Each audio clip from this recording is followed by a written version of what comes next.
Logia 75. Respondeu Jesus: Muitos são os que se colocam diante da porta, mas apenas o 2 que se fizer 1 é que terá permissão para entrar. Comentário. Em resposta à antecedente logia, Jesus articula que somente após a unificação das polaridades estaríamos capacitados para apreender ou adentrar o reino, entre aspas, dentro de nós mesmos e percebê-lo fora, ou despertar, mais uma vez, a unificação. Logia 76. O reino é semelhante a um homem que recebia mercadorias em consignação para venda e, enquanto não as negociava, deixava-as guardadas em um depósito. Certo dia, tal homem deparou-se com uma pérola de grande valor e, astuto como era, negociou tudo quanto tinha em seu armazém a fim de possuir aquela pérola. Assim, também vós buscai o tesouro imperecível que se encontra no lugar seguro, onde as traças não comem e nem os vermes corroem. Comentário. Jesus, neste contexto, lança mão mais uma vez de parábolas. Dentre as várias mensagens que podemos extrair dessas narrativas, ressalta-se a compreensão de que ao longo de sucessivas encarnações, gradualmente internalizamos conhecimentos, alguns transitórios e outros perenes. Tudo isso ocorre de forma direta ou indireta, para a consecução do alcançar o tesouro do imperecível, o autoconhecimento, o despertar.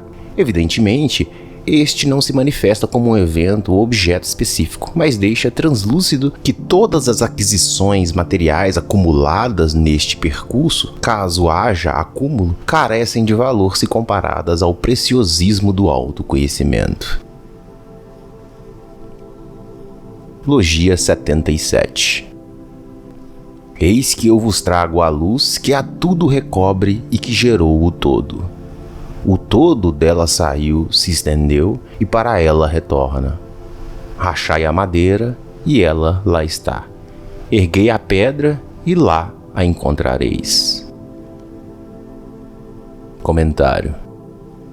A concepção de que Deus é o todo, a síntese de toda a existência, singularidade, onde o todo permeia todas as coisas e todas as coisas estão contidas no todo.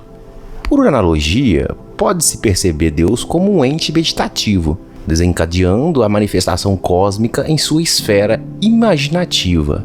Tudo que atualmente existe seria mera projeção da mente do absoluto. Nesse sentido, o absoluto se configura como a única realidade suprema, imanente à matéria, como pontificou Jesus, cujas palavras ecoaram na madeira e na pedra. Tal cosmovisão se assemelha ao panteísmo e encontra ressonância no monismo filosófico, popularmente conhecido também como o Deus de Spinoza, entre aspas, mencionado por Einstein. Essa percepção é uma constante entre os luminares do pensamento e os eruditos da filosofia. Desse modo, é válido sustentar que a magnitude filosófica de Jesus rivaliza com sua figura religiosa, sendo seus ensinamentos mais consonantes com o arcabouço filosófico do que com as estruturas institucionais religiosas. Logia 78. Para que viestes ao mundo? Para admirar um caniço movido pelo vento? Ou para vestirdes roupas finas? Os reis e os grandes do mundo se vestem com roupas finas, e, no entanto, não são capazes de compreender a verdade. Comentário. Qual o sentido da vida?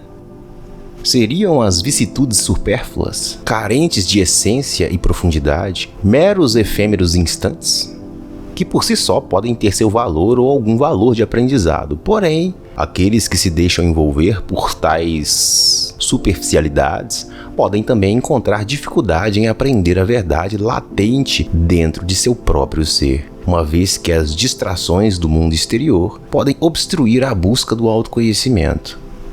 Tal indagação ecoa de maneira corriqueira também nos escritos de Platão, e é um tema amplamente discutido nas esferas da filosofia. Logia 79.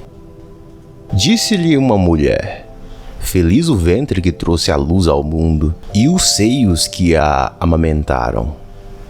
Respondeu Jesus: antes, felizes são as que a ouvem, porque é o verbo do vivo, e nela vivem, porque ela é a verdade. Porém, os que não a ouvem dizem: felizes são os que não a conceberam, nem a amamentaram. Comentário. Nessa alegoria, a mulher parturiente e que amamenta simboliza nós, ao nos descobrirmos e iluminarmos nossa potencialidade intrínseca. Porém, o beneficiário é o espírito, não as efêmeras formas. E mesmo que o sejam, tais benefícios serão efêmeros. Logia 80. O homem que é capaz de ver o mundo o vê como um corpo. Porém, tal homem é superior ao mundo, porque já despertou. Comentário. O indivíduo capaz de começar a perceber a unidade de tudo, reconhecendo-se como mera parte de um todo mais grandioso, de algo maior, alcançou ou está alcançando a transcendência do seu ego, ou ataraxia. Nesse momento, ele se eleva à condição de super-homem, Übermensch, segundo Nietzsche. Um ser iluminado à maneira de Buda. Para citar apenas alguma das expressões pertinentes, tal indivíduo vislumbra para além das efêmeras manifestações da substância física, ou seja, adentrando a esfera metafísica. Filosofia primeira, nas palavras dos gregos. Logia 81. Quem de fato conheceu o mundo, reine, e quem adquiriu poderes, renuncie. Comentário. Adquirir sabedoria, discernir, assimilar as vicissitudes circundantes e, munido desse discernimento, alcançarás maior serenidade.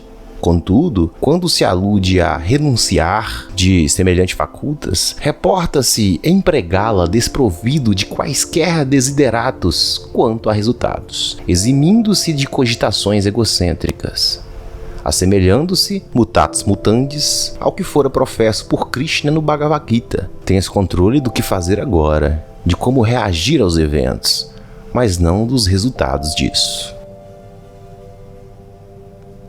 Logia 82. Quem de mim se aproxima e pratica o que eu ensino, está perto da chama. Quem de mim se distancia, está longe do reino. Comentário. Através dos anais da história, deparamo-nos com diversos mestres, os quais difundiram preceitos análogos aos do ilustre Jesus. Entretanto, é inegável que na sua era e localidade ele se erigia solitário, quiçá entre raros, o que redundou na recorrência de sua assertiva de ser, abre aspas, o único caminho, fecha aspas, remetendo à sua imagem ímpar. Noutras palavras, não se avista alternativa senão a do autoconhecimento, a pedra angular de seu magistério, raridade naquela época e contexto, pois o autoconhecimento ostenta o potencial emancipatório, enquanto grandes instituições frequentemente abrigam desígnios de coação e manobra, ao invés de emancipação. O presente ciclo temporal nos brinda com a aventura de testemunhar grande parte desses acontecimentos e guias, possibilitando-nos a seleção do que melhor coaduna com as nossas inclinações individuais, conforme o nosso estado presente. Logia 83. Todas as formas que o homem vê ocultam a luz que as manifesta no mundo.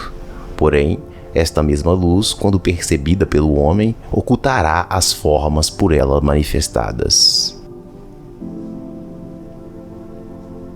Comentário.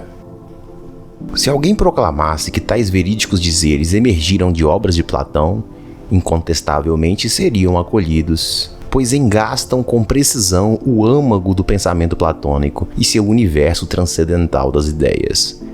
o famoso mundo das ideias, que fundamentou e fundamenta muitas das religiões modernas e contemporâneas. As abstrações subjacentes às formas, as ideias, revelam-se inalteradas e imaculadas, uma simetria que Platão, em sua perspicácia, reconhecia. A tangibilidade da forma, ocasionalmente, pode trair, sendo apenas um efêmero véu da realidade, ilusória.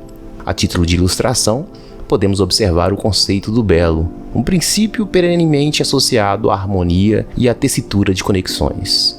Entretanto, a manifestação desse ideal estético repousa sobre o observador, refletindo sua aptidão perceptiva e a intersecção momentânea de sua consciência. A invariabilidade habita nas ideias, enquanto a morfologia das formas efetua metamorfoses. Logia 84. Quando vedes a vossa imagem, vos sentis jubilosos, mas quando virdes a luz que a modelou, que está em vós e que nunca morrerá, embora morra o vosso corpo material, cuja imagem vedes refletida, suportareis? Comentário.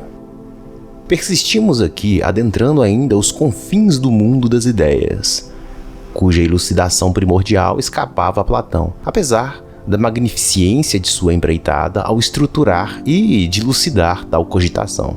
A alma eterna encontra-se confinada, por assim dizer, em um invólucro efêmero. Contudo, aquilo que vitaliza esse ser animado, a alma, cedo ou tarde despedir-se-á deste invólucro, para então abraçar um propósito diverso, quiçá em outro receptáculo corpóreo. Essa concepção, conhecida como metempsicose, foi preconizada por Pitágoras e traduz o grego como a transmigração de almas, ou, conforme é corrente nos dias atuais, a reencarnação. A imortalidade da alma revela-se tão somente ao transitar por corpos ou esferas distintas, conferindo à corporalidade não a qualidade de ser você, mas meramente uma efêmera instrumentação, transitória em sua utilização, sendo você de fato a alma, o espírito, o sopé etéreo. O termo a ser utilizado pode sofrer variações conforme a tessitura cultural ou a linhagem de preceitos.